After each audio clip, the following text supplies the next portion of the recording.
Hi, it's Alicia from the Pretty Brown Eyed Reader. Today I am coming with my August wrap up. One of the things I participated in August was ARC August. So I did read a lot of ARCs during this month, so I'm going to talk about those just so I can get caught up on the things that I was supposed to be reviewing. So the first thing I read was a ARC of a book called A House is a Body, and it's by Shruti Swamy, and it is a collection of short stories. I first heard about this collection from Kiese Laymon as he was on the Stacks podcast, and he talked about he was excited to be able to teach this author. I believe she is one of his students. And so I went on NetGalley. I was like, oh, it's on NetGalley. Let me request it. And so I did, and it actually came out at the beginning of August. It is a collection of short stories that take place in India, America, and even in Germany. So it's international.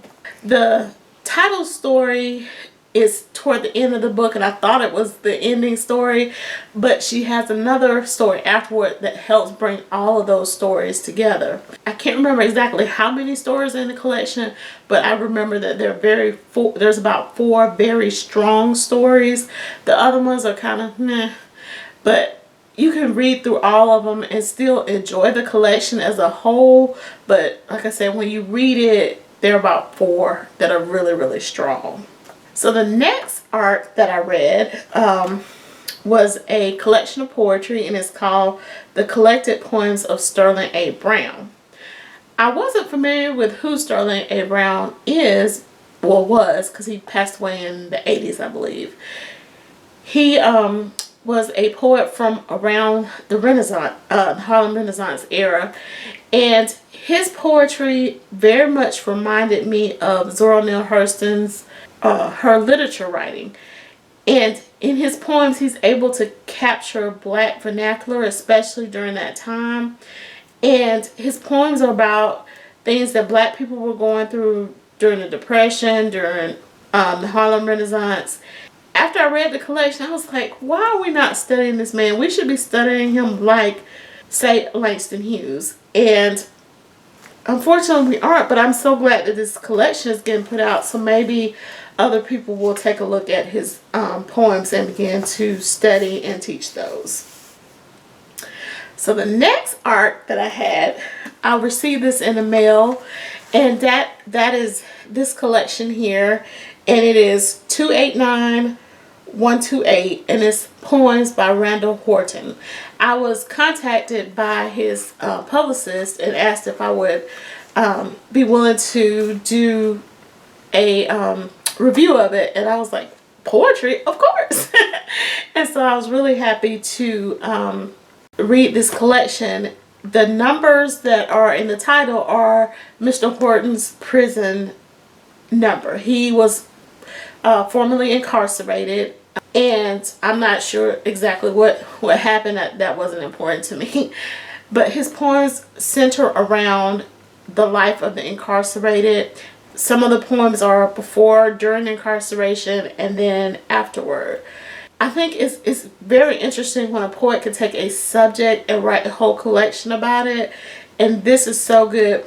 And after I had agreed to review this collection, there was a Twitter thread that talked about, it was from Crystal Wilkinson, the author, and she was asking about any living writers that are Black that are not getting the type of notoriety that they should, and his name came up during that thread, and I was like, I know that name. And so when I got the book, I was like, that's where I know the name from, that his publicist had reached out to and asking if I would be willing to review his new release. So if you're a lover of poetry, definitely check it out. If you want to have a different way of looking at something about incarceration, it's a book that you can take a look at too. The next book that I read during the month wasn't an ARC, but it's called She Rides Shotgun by Jordan Harper, and I have filmed a review of that, and then I will put a link in the description bar. So the next thing that I read is this book, and it's called The Windfall, and it's by Diksha Basu. Earlier in the year, I had been contacted by her publisher and to do a review of her newest release, which is called Destination Wedding, and I have that book reviewed on my channel as well. So Dee Dee and Kia Comments, I was trying to remember, make sure I get her right name, Kia Comments, they did a discussion on IG of this book, The Windfall, which is Miss Basu's first book. And so I listened to it and I was like, you know what, I'm going to go ahead and read The Windfall. And I actually like The Windfall better than I like Destination Wedding. And The Windfall is about an Indian family who comes into a lot of money because the father sells his online business and he generates his money. Their son has been studying in the US and they're buying a new home, all these things that people with a new influx of cash may be doing. The author has a very witty style. It came across when I read her book Destination Wedding. It comes across in this book, and she's really giving you an insight into Indian culture, but it's not in your face. So definitely check either one of those books out, or both of them, and because she's a very good writer. So definitely check out The Windfall or Destination Wedding. Next thing I read was Sister Outsider by Audre Lorde. And that is a collection of essays by Audre Lorde.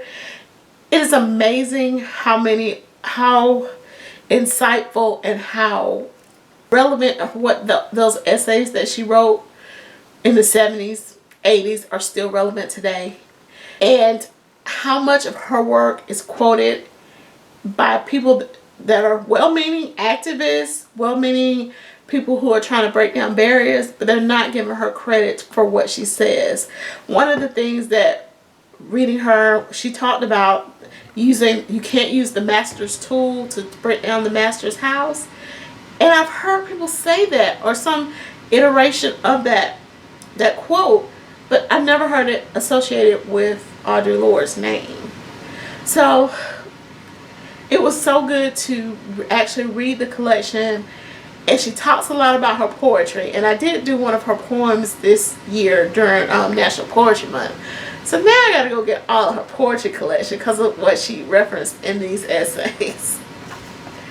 So I was able to get another arc done in August, and that one is called The Organ Thieves, and it's by Chip Jones. That book was what I ended my month on. I have been reading it probably for about 2 weeks because I could read a little bit of it and then I get angry and I have to stop reading it. What it is about the first heart transplant that took place in the southern United States. So southern United States, this happened in the 60s. You can pretty much guess what was going on. Segregation.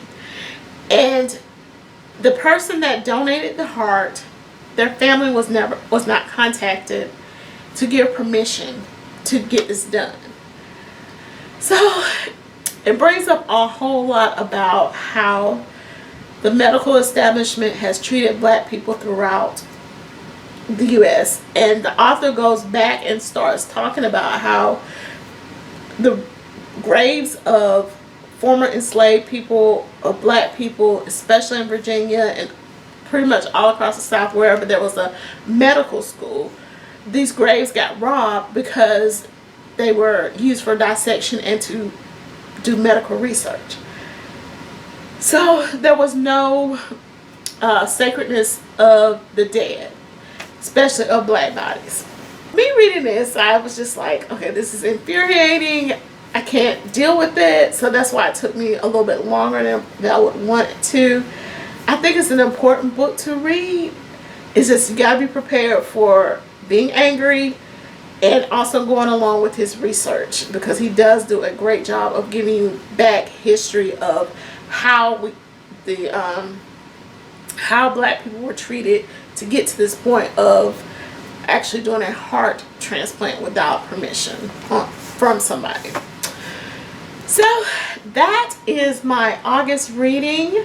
If you've read any of these books, please let me know. If you plan on reading any of them, also let me know.